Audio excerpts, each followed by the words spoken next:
Hey yo, Paisano, it's me, V. How are you guys doing today? So, the market is just all over the place. There's no other way to say it. Everyone's getting paired, putting their chips on certain cards. Like I said, we just got our ban list, we just got Savage Strike. We're looking to get Soul Burner soon, and then we got an April ban list. But none of this matters because the market is still moving. Yu-Gi-Oh! Players are still debating on what deck to play. Yu-Gi-Oh! Players are still trying to get the best deck to have the best outcome at their locals, regionals, maybe even a YCS. Yu-Gi-Oh! Players are still putting their chips on their cards. The market is so diverse, and it's kind of hard to really pinpoint what is the best deck. We can make an argument for Dangerous being the best deck, but before this YCS, it was Strikers. And to be honest with you, my opinion, they're all the best deck. And I'm serious about this. I think Altergeist still has playability. I think Strikers do, Guru Control, and of course Danger variants, including Lunar Lights. It's just, I think a lot of these decks have great potential, and I think a lot of Yu-Gi-Oh! Players who are looking for the meta, and there's Yu-Gi-Oh! Players who are looking for the anti-meta, looking to go against the grain and build their decks. And we're going to see a lot of cool things happening this weekend and moving forward on other events, seeing other decks top that are not Dangerous, and then we're gonna see Dangerous top again. It's the weird kind of back and forth thing. But before I begin with this market watch, guys, please make sure to hit the subscribe button, hit the notification bell whenever I go live on it. Whenever I do a live stream, I did one last night. If you hit the notification bell, you can be informed on that.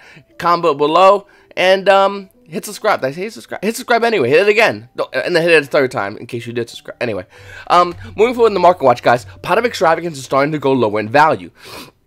Looking at Pot of Extravagance, it was hitting a high of $79, as you can see here in the market price. But looking over here, we see it around $71. In fact, besides these new sellers, a seller that has some feedback is holding it at $73, a lot lower than its market price. And the thing about Pot of Extravagance, I think it's going to go a lot lower in value. I think as we move forward, we're going to see it start to fall. Now we're here Wednesday, so we're in the middle of the week, and this is right. Is it Wednesday? Oh, by the way, today's my son's birthday. Happy birthday, Julian. Yeah, tomorrow my other son's birthday, my son Junior. Yay, my kids. If you guys have kids, you know that birthdays mean you just spend a lot of money. It's kind of like Christmas. You look at it and go, oh, time to spend a ton of cash. Anyway, moving forward, guys, Pot of Extravagance is going to be going lower in value. And the reason why is because what decks really play it? Think about it. Tricksters, Altergeist, Subterrors. What decks will the least amount of play at this event? Tricksters, Altergeist, Subterrors, with Tricksters actually showing more play than the other two decks. Even the Altergeist, the deck of which won the previous YCS. So even though Pot of Extravagance is a phenomenal card, I think Yu-Gi-Oh! Players are going to steer away from it. One, because it's too expensive, and two, they want to focus on other things like Danger variants. So don't be surprised if this card starts falling in value. Now, we're in the middle of the week, so this card might actually start climbing up in value, but by next week, I doubt this card will be $73. This card's going to be hitting 60s by next week. So if you're looking to pick up Pot of Extravagance, you might want to wait until that time comes. Also, depending on your build, I mean, to be honest with you, if we're going to be fully honest with Altergeist, I can see myself running 2 of these, whereas if I'm playing Subterrors, 3 is mandatory. Though I'm testing, I kind of want to. Anyway, moving forward, guys. Looking at Fantastical Dragon Phantasme, it's about $65. After that one's gone, it's going to be hitting roughly 68. Now, the thing about this card is, it's definitely a needed card. It's a phenomenal card, but I feel like it's still overpriced, and I feel like the price point will eventually go down in value.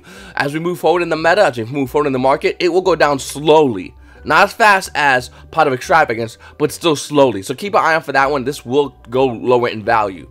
Another card is Borderlord Savage Dragon. I get this asking me about at least once a day, definitely in live stream multiple times last night. Hey V, should I buy Borderlord Savage Dragon? Well, to be honest with you, this card was roughly around 25. It's holding roughly around 23. I think it's going to be going lower in value. In fact, it's up to you whether you want to buy it or not, but if I was a Yu-Gi-Oh! Player like you guys, even though I have about 5 decks over here, I would wait. And the reason why is, don't rush into this card. Yu-Gi-Oh! Players that want this card, you're going to get this card, and after that, nobody's going to want it. It's a one-of. It's going to go down in value. Absolutely, this is non-negotiable. This card will go down in value. It will. The only question is when, how many? Well, that's a good question. I really don't know. But to be honest with you, I guarantee you this card will not be holding its $23 market price this time next week. It will be a lot lower. A little lower than its current market price already. Witcher Strike, listen, it's a really bad card. It's a bad card. Don't get it. It's bad. I need my 3, so just don't fucking buy this card. Don't buy this card out, is what I'm trying to say. Because I need my 3, and literally, if you think this card's terrible, that's fine. I respect your opinion. It's wrong. This card's amazing, especially against Guru Control and Ultigeist. It's a hi. You're playing Guru Control and Ultigeist. I flip this card. I get it. Free win. Done. That's the name of the card. This is the name of the card's amazing. But hey, you know what? If you think it's bad, if nobody wants to play it, I mean, it is starting to come back up in market price. That's totally fine. Listen online. I need my 3. Up next, Psychic Wheeler. This card's holding roughly around $13, and like I said in my other video, Burning Abyss are going to abuse it. And the reason why I'm going over all Savage Strike price points is not because maybe some people didn't see it and some people saw my other market watch, but because mainly these prices are changing fast. Yu-Gi-Oh players are putting their chips on certain cards, and Yu-Gi-Oh players are not trying to get rid of other cards. And this is what we're seeing here. Trisha Corbin was holding a price point of 12 yesterday, and now it's starting to come back down. This card was 6 originally, and I think it'll go back down to $6. This card's terrible. Let me see if there's anything else inside of Strike. World Legacy Guard Dragon still holding a $6 price. This card's terrible. Valkyrie, this card's terrible. This card's still around $3. This is the weirdest thing about Salamangreat Great Sunlight Wolf at all. Salamangreat Great Sunlight Wolf was roughly around $350 at the pre-release. Set comes out, everything comes through. Look at the market price of $278. The card price point is holding almost near $3. Buy your Sunlight Wolves, I guess. You just need 3, which you better get as soon as possible. Alright, moving forward, guys. Looking at Borrowed Savage Dragon, Borrowed Sword Dragon. This card's really weird. Market price is holding this card roughly around $89. First edition of this card's at roughly around $86. But the funny thing about this, it doesn't take that many sales to have this card to go beyond its own market price. Everyone still needs every Borrowed Savage Dragon, Borrowed Sword Dragon. And the problem with this card is it came out in Cybernetic Horizon, a box set that which most stores don't have. To be honest with you, this is a good card, but I don't think people really crack Cybernetic Horizon as much as they want to crack Savage Strike, which has more value. Hell, your locals got Flames of Destruction. That has some crazy good value. So, you know it's a good card? I don't know. Looking at Cybernetic Horizon, it does have the dangers. It has Nessie. It has Jackalope, Bigfoot. The problem with these card prices is it just takes one reprint for these prices to tank in value. In fact, looking at Danger Jackalope, which 2 days ago, 48 hours ago, Danger Jackalope was holding a $40 market price. Look at the market price of the card, it's about $27. It's listed roughly for about $34. After that, it's about $36. Listen, Danger Jackalope's a phenomenal card. The problem about this card is it's super overhyped, overpriced, and will go down in value. It's inevitable. So get rid of yours if you want to make money now, because this is the highest dangers are going to be. This is as high as they're going to be before either a reprint announced or something new in the meta just pushes dangers to the side. Keep an eye out for that. Up next, guys, Sky Strikers. That kind of worked. Sky Striker Mobilized Engage is holding a price point roughly around $44, lower than its $49 market price. Widow Anchor is holding a market price of $28, but even that is lower than its higher than its $26 market price. Looking at Engage for like a first edition Sky Striker Engage, we're gonna be seeing this roughly around 45s. That's still less than its $49 market price. Well, the reason why is every Yu-Gi-Oh player is losing faith in Sky Strikers. Like I said in the beginning of the Market Watch, the deck is still amazing. A lot of Yu-Gi-Oh players have totally forgotten about Sky Strikers. I think this deck's insanely good, and if you're a Yu-Gi-Oh player who's out there who's playing a Danger variant, you better know what this deck does, because this deck can easily wreck you. In fact, if this deck passes the second, maybe even third turn, it's about game on you, because this deck can outgrind a majority of decks in the meta right now. So definitely respect this deck when playing against it. Next, Thunder Dragons. We're seeing Colossus go up in value. As far as Dangerous Machine, Tsuchinoko stabilizing price. Trapchick stabilizing a price point. Chaos Dragon Levianeer is actually going down a little bit in value. Orchestrated Return somehow is stabilizing a price point, which makes no sense because the deck at Exceptions deck that played this card, well, didn't play this card. Orchestrated Return has a market price of $12, which is near its unlimited version of $12. It's not worth it, in my opinion. I think Orchestrated Return is a good card. The problem about this card is it wasn't used in the build. In fact, he only used 3 seconds light, which we'll talk about in a second. Moving forward, Breakthrough Skill Ultimate Rare from Cosmo Blazer has a market price of $6.47. Well, Unlimited Light plays about 8. As far as first edition versions of Breakthrough Skill, it's about $10. Kind of going a little bit higher than its market price. Moving forward, looking at Yugioh Gold Red, it continues to go higher.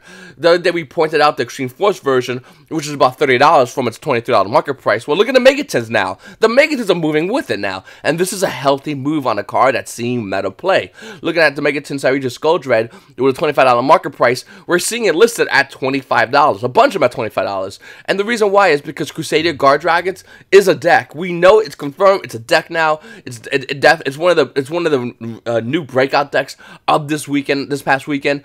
And looking at Yugioh Gold Red, I wouldn't be surprised if this card game goes higher. It's a really broken card that can easily be made. Next, Seconds Light. Market price showing to be about $4.83, but it's actually around almost $9. The funny thing about this card, it got as high as yesterday as of $15. It's down to $9. So it is moving down, but it's definitely setting at a new high price, beyond its $4.83 market price. And the reason why is because Danger Orcus that was played can use this. Burning Abyss players are going to be still getting in. Every Yu-Gi-Oh player that don't want to care about the traps can use Seconds Light. It's a phenomenal card, and we're seeing a lot of Yu-Gi-Oh players turn and grab this card. Now, it's an OTS 9 card, so it's relatively new. I'm really interested to see what happens when Seconds Light pass OTS 9. It will still be valuable. Will Konami hit this on a ban list? This is pot of greed for decks that don't play spells or traps, and it has a cycle effect. So we really got to ask ourselves, is this worth it, or is it not worth it to wait? It's a really weird position. I think Seconds Light's a card that you definitely want to get your hands on. Should have got it earlier when it was roughly around $3, and then before the spike. I would wait though.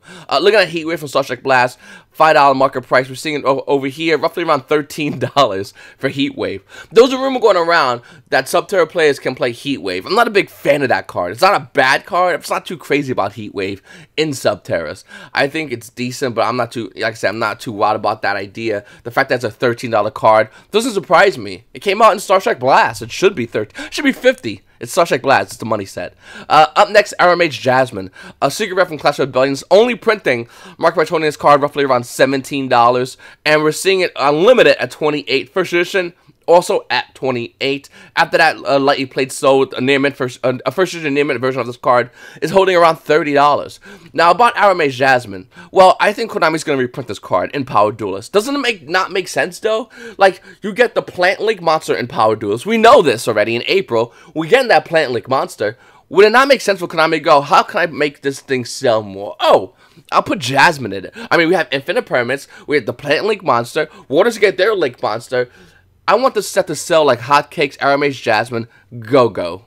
That's what they're saying. That's how they say it. Anyway, I think Aramage Jasmine is a phenomenal card, but if it is high price point, yes, I would sell it. I would sell this card fast, because any day now Konami could leak cards or show us cards, or however they want to call it, from Power Duel, so from any set, and this card's gonna get that reprint, your value is gonna get that slap.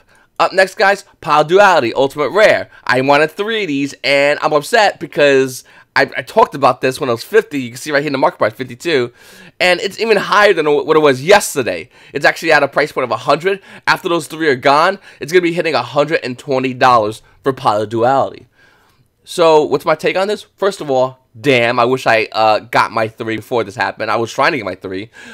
Second of all, if you can play Power Duality from AP5, well, it's up to you what you want to play. You can get the Secret Rare, which I still feel is too expensive. I would not get the Secret Rare. I'm not playing the Secret Rare. Market price of the Secret Rare Power Duality, $17. When we look over here, Unlimited, it's about 16s. As far as first edition Power Duality Secret Rares, we're going to be seeing it roughly around 23. Like you can see right here, $23. I'm not too excited about $23 to $24 Secret Rare Power Duality. I would get in first edition if I was to get it. Not too crazy about it. What I am crazy about is Dual Saga Power Duality. For you guys that don't know, Ultra Rare is my favorite rarity from Dual Saga. I don't like Ultra Rare normally, but Dual Saga Power Duality is really good. And it's only about $4. It's really inexpensive. And it's probably my favorite rarity of Power Duality. Don't pay money for the original print Secret Rare unless you have it already. Wait until OTs go down and play the Ultra Rare version from Dual Saga. Moving forward, Blue Eyes Cast Max Dragon is a dumb card. It's a dumb card with dumb value. There's no other way for me to say it other than that. Let me explain. Legendary Duelist, White Dragon Abyss, Blue Eyes Cast Max Dragon is $14. The Dark Side Dimension movie pack, Blue Eyes Chaos Max Dragon, is about $5. What's the difference? Oh, there's none. In fact, they're both ultra rares. The only difference is the release of the set. White Dragon Abyss versus Dark Side Dimensions. Other than that, they're literally the same exact card. whoever did this buyout has to really look into Yu-Gi-Oh cards. I'm pretty sure this was a really, really bad one, unless there was this limited stock and the price naturally went up, but I doubt it in this instance. Looking at Blue Eyes Cast Max Dragon, Dark Sides I mentioned, Movie Pack 1, this is probably the better one to get. And if you want to ask about first editions, they're about $6. They're not even too crazy. Still, way more than half of the other version of Blue Eyes Cast Max Dragon. Like I said, if you bought the Legendary Duelist White Dragon Abyss one with the hype yesterday, you're kind of going to want to look into this one. It's the same thing. There can only be once another card that actually is really good, and it might be seen playing Sub-Terra Guru Control. Now, I personally like Summon Limit, but you cannot ignore the fact that this is a phenomenal card. Market price of this card is roughly around $3.50, and we're seeing it actually around $2. After that $2 is gone, it's $5, and then after that, it's $6. These are solo listings. Our first edition version is about $6. For there can only be one. Card's phenomenal. Definitely need 3. And evidently, I have other fellow Sub-Terra Group Control players. Hi. Where we play Yu-Gi-Oh together. Okay. Moving forward, guys, Evenly Match is going higher in value. I know I mentioned it yesterday, but now we're seeing the Megaton catch up. Once again, guys, this is what it is. We see the Virtual Print first edition move forward, like we did with what's his name? Here's a good example. We see like we did with Saryuja. The original print first edition moved up. In fact, they're both from the same, not the same set, but still. And then what happened yesterday, and then people come back and go, oh, it is moving up. And they go in and buy the Megatons. Look at a Megaton Evenly Match. Just like I said, here's a great example. But look at a Megaton Evenly Match. It's actually about $30. Now, original print Evenly Match, Unlimited starts at about $35. Okay, higher than its $33 market price. But as far as first editions, it's going to be almost $39, and it'll be hitting $40 soon for original print first edition Evenly Matched from Circuit Break. Hopefully you guys have this card. It's a phenomenal card. It's starting to see main deck play. I've been talking about this card forever. If you've been watching my market watches, you know all I've been talking about is Evenly Matched and how amazing this card is. And I'm not lying. It's a phenomenal card. I think Evenly Matched is going to see a lot more play. In fact, some decks can even main the card, especially since we're moving into a weird kind of meta where a lot of decks want to go second. Wouldn't be surprised if this card starts seeing even more main deck play than it currently is. I know I said it last time, but looking at the YCS reports, looking at the deck profiles of the past Yu-Gi-Oh events, we're seeing this card make the main deck. Strike is a main in this card. Up next, Centurion Barkhan's go up in value. I don't know why, actually. I have zero idea. I know that I talked about getting one of each in the chariots, Barkhan, Beast, and Landois. I like Landois for the lows. But looking at Barkhan, it's about $9 for the DT. Now, if you want a Ghost Red Barkhan, it's about $4. Then you got Original Prince, which is really worth it. It's about $1 or less. Dollar binder stuff. But yeah, for DT, 3 Barkhans, keep an eye out for this one because it looks like it's going up in value. Now, there is some walls. There's 10 wall, 7 wall right off the gate. But if the Cherry Barkhan has any meta relevance, those walls can easily be busted. Looking down over here on page 1, it ends about $17. Going on page 2, it's about $40 where it ends. I bought 3 of these. I forgot how much I paid for them, but it wasn't a lot for DT3 Barkhans. And I guarantee you, a lot of other Yu-Gi-Oh guys that watch my market watches probably have a couple of these in their binder. It's a phenomenal card. Obviously, this card is going to see play in the future. It has meta relevance. What it sees play today doesn't mean nothing. It's going to go up in value. 1, because it is DT3, and 2, it's an Interior card. Beast is already at an absurd price point. We have Beast. There we go. Beast is already at an absurd price point. Even the return the gold one's like $10. But looking at DT2 Beast, they're about $45. So it's not too hard of a stretch to see Barkhan go up to a crazy high price point. Not at all. The last card I want to talk about is Elemental Hero Stratos. Now, looking at OTS Pack 9, stabilizing about $36. But that's not what I want to talk about. The Pharaoh Tour promos actually is going up in value a lot. And as well as the Ultra from the Shonen Jump version, it's about $19. Guys, you have an ulti. Looking at Elemental Hero Stratos from the DT3 is actually lower than its market price. But looking at the Pharaoh Tour promo, let's see where it's at. Market price shown is common to be about $30. It's actually around $30 for the Pharaoh's Tour promo version. Looking at the Ultra Rare, it's about $19. That's the only listing. And you still have the Ultimate Rare version at $36. Hero plays make no sense to me. I don't even know how to explain this. They just make absolutely zero sense to me. I don't understand it. The comment question of the day comes from Jared Kaiser. It says, hey V, what's your favorite budget deck? Well, Jared, it's a great question. Now, the problem with that question is how it's worded. Let me explain. I like a lot of decks, but when I go for deck course, I go for first edition, max rarity. As far as favorite budget deck, just overall, Well, we gotta break it down in a couple of categories. Number one, competitive. Favorite budget deck currently competitive is Pendulum Magicians. I think it's really inexpensive. It teaches a lot of Yu-Gi-Oh players, if you want to teach Yu-Gi-Oh players, a lot about the game. And also, it can do some really nasty things, like the Cali version, which literally just stuns your opponent's board, and then you come in for game. I'm gonna have a deck file uploaded soon with my Pendulum Magicians and explaining the combo to you guys. It's really, really, really, really, really, really fun. As far as just casual Yu-Gi-Oh, oh man, that's really hard. That's a hard question because remember, I'm a max rarity guy. Even max rarity, I'm gonna go with Domain Monarch. It's probably my favorite budget non-competitive. Maybe it can be competitive, who knows? But currently, non-competitive deck, probably be Domain Monarchs. But as far as casual deck, I have tons of those. I mean, I love Inzectors, I love Pendulum Magicians, not the regular Pendulum Magicians, just Pendulums actually, but use other Magicians like Odd Eyes. That deck's hella fun.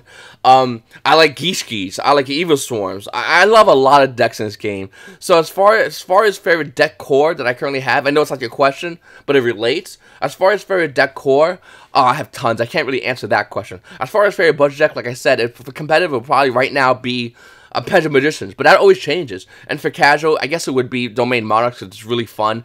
And I just like the fact I can lock my opponent out of extra deck and put on card on the field that it's just hard for them to beat. Oh yeah, and I have 3 Monarch Stormforce, so I really appreciate you guys watching. You know what? I'll do another one. My buddy John over here says, "Hey V, do you think it's worth pre-ordering Soulburn and Structure Deck, or wait to get them once they are out?" It depends on the area you're at. If you have an area with a small locals, I would definitely try to get on top of pre-ordering it. Now, don't bother your locals with it all the time. Just say, hey, listen, let me know when you're about to put the order in for Soul Burner. I would like to pre-order 3 structure decks. You're going to pay $10 no matter what. Pre-ordering only guarantees that you get them. Some locals in a small area will allow you to do that, some won't. I would definitely try to get on top of that as fast as possible. Worst thing worst, you always go to Walmart. But as I always say, support your locals. If you're spending the same amount of money, most locals don't even charge tax, which Walmart does. So it's better for you and for the locals.